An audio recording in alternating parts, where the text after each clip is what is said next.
Very simple. All right, Trimtab. They actually hit me up. They're like, cool, hopefully you visit us. I know I've been saying in the video, really high expectations. We'll see what happens. But for now, I definitely want to thank my dentist. Has been cool. He just happens to be a stout lover.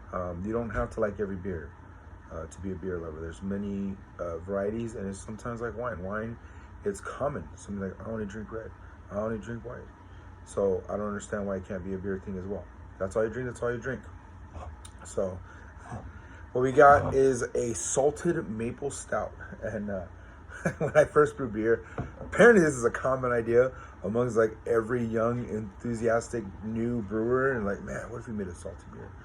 And they always ruin it. I always hear so many stories on it tastes great because the sugar levels are high in the wort, but once the yeast consume all that sugar, you're left with a lot of saltiness. So obviously leave it to the ones that are professional now and doing a great job. If anyone sees this before you decide to brew some beer, do not salt the beer until like maybe right at the end, or just put very minute amounts, or see what other brewers recommend. Yeah, I went by taste because I cook. So when I cook, it's by taste. And yeah, it doesn't pan out. All right, anyways, beautiful Cellar Reserve maple. I don't know if they do this again. I know they have other rare variations. Looking onto Tap, they have Untap has, like, you know, you just connect about all the brewers, but then these ones, they show what they have. And I just seen variations of the other one I had, which was it was another Cellar Reserve, and it was, what was the Cellar Reserve again, babe? The last one. Creme brulee? Creme brulee, sorry. So that one's not around, but they have other variations of that one. So I definitely, obviously, will probably see this and we'll see other variations, or it might come back. We'll see. But for now, if you're lucky enough to have these, enjoy them. And I'm very, very grateful because he did not have to give me these. He wanted to share the enthusiasm of loving stouts. So I'm really going through and finding local stouts that are just as delicious, just as amazing. I got a couple that are really solid, and you'll see a video coming up on those. So it's actually, the last one was actually a lot of sweetness going on. This one's very earth, dark, smoky, like charcoal almost. Like when hammers finally snuff out and they turn black. But it's beautiful, malty, and caramel in it. So I'm getting the maple now. Nice. That's actually very beautiful. Nice. They did the saltiness just right. It's present, it lingers, but it's not overbearing. It's not too much, and it's not like, wah. So I did mine in an IPA, and I was the only one drinking. I could handle it, but it definitely, first swig, don't do it. That was beautifully done. Damn, that's beautifully done.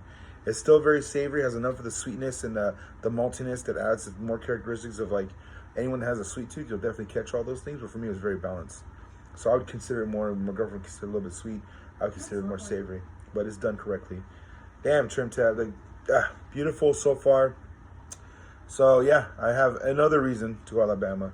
If you're out there anyways, get your butt over there. They're not too far, they're in Birmingham. So if you just happen to be near there on the way there and you want to know, how I can get a good beer, there's probably some other breweries too. Don't hesitate to, like, drop a line and say, hey, these other breweries are doing great.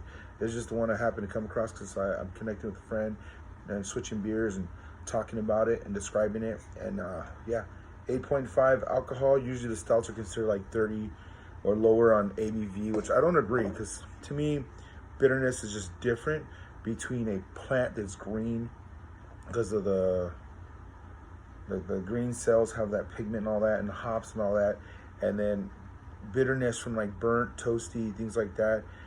They're just different to me, but apparently that's just how much you tolerate. The average person can tolerate dark, toasty bitterness compared to like very high grassy green or grapefruit from the plant. So I don't agree with the scale completely, but I get it, and it works out because obviously you need to start somewhere.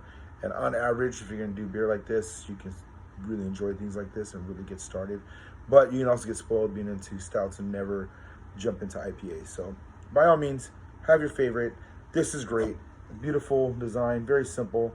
I love it so far. I got one more to go. That's not going to be a stout, so hopefully that's going to be a good mix-up.